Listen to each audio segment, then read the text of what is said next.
Hello friends, in this quick tutorial I'm going to show you how to create a cinematics color in Photoshop. First, open your image in Photoshop. Then go to the layer panel. Click on the adjust icon and choose color lockup. And select horror glow.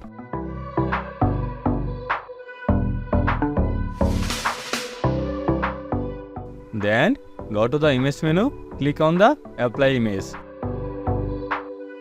Follow the setting.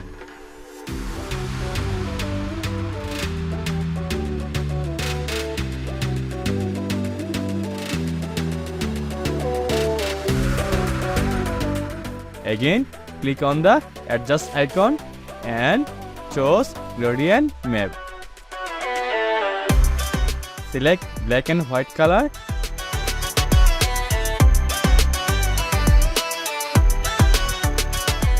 Normal to multiply. Opacity -15. Now we make a cinematics color. If you enjoyed this video, don't forget like, comment and subscribe for more videos.